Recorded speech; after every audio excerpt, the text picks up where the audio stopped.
Cześć wszystkim! Dzisiaj opowiem Wam o tym, jak wyglądają święta Bożego Narodzenia na Sri Lance i czy w ogóle są, bo przecież Sri Lanka jest buddyjskim państwem. Na Sri Lance mieszka około 70% buddystów i 7% chrześcijan. W chrześcijanach mieszczą się roman-katolicy, baptyści, metodyści, protestanci oraz oczywiście Jehowi. Na Sri Lance poza świątyniami buddyjskimi można znaleźć również bardzo dużo kościołów, szczególnie w Colombo, ale w innych częściach Sri Lanki również. Największą kolebką chrześcijan jest Negombo. Co ciekawe, wchodząc do kościoła na Sri Lance należy ściągnąć buty, tak jak wchodząc do świątyni buddyjskiej, i należy celebrować boso. Myślę, że to z tego względu, że chrześcijanie na Sri Lance przyjęli kulturę ściągania butów zapoczątkowaną przez buddystów. No okej, skoro mamy 7% chrześcijan, a w tym 70% buddystów, czy Boże Narodzenie również jest obchodzone na Sri Lance? Otóż tak, ja byłam bardzo zaskoczona, kiedy tutaj przyjechałam i zobaczyłam, że w centrach handlowych są ogromne choinki, są dekoracje wszędzie porozwieszane. Można również znaleźć szopki bożonarodzeniowe oraz światełka porozwieszane.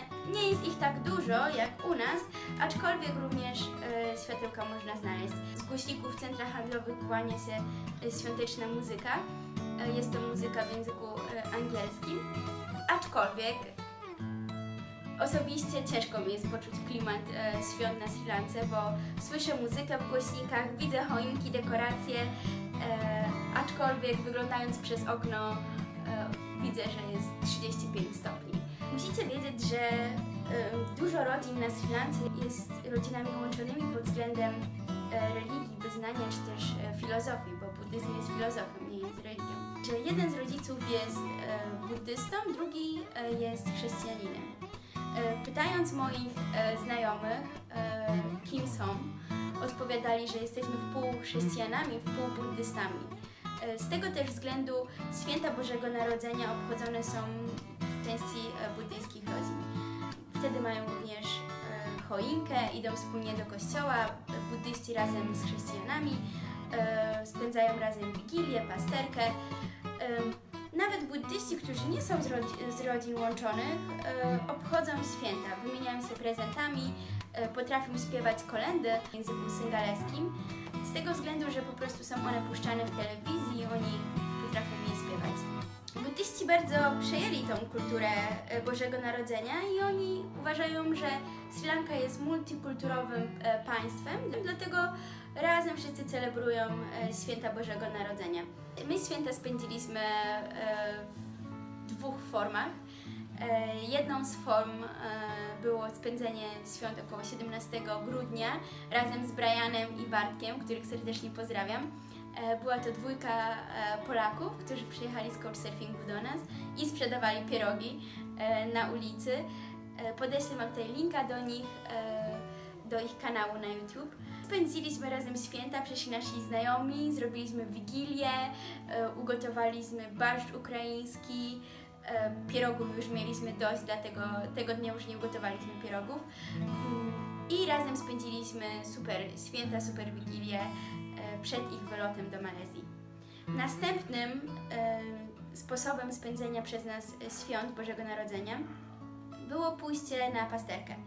Byliśmy z Asim w Wauni, około 100 km od Jaffny na północy, i ta część była już częścią, gdzie była znaczna część Tamilów.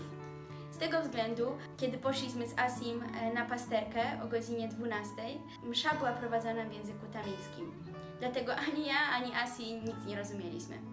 Ale było to super doświadczenie, bo ogromna część ludzi siedziała na podłodze, oczywiście bez butów, bo tak to się obchodzi.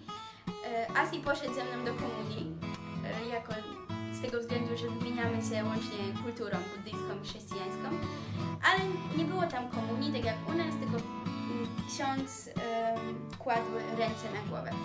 Dzieci miały takie czapeczki z Mikołajami, były ubrane w stroje Mikołajów, natomiast kobiety były ubrane w sari, tradycyjnie lankijski strój, i miały na głowie taką chustkę chustę, która miała przypominać chustę Maryi i był napis, z tyłu był napis Lourdes. Dla mnie to było kolejne ciekawe doznanie z tego względu, że pierwszym państwem, które odwiedziłam mając 15 lat, była właśnie Francja i było właśnie Lourdes.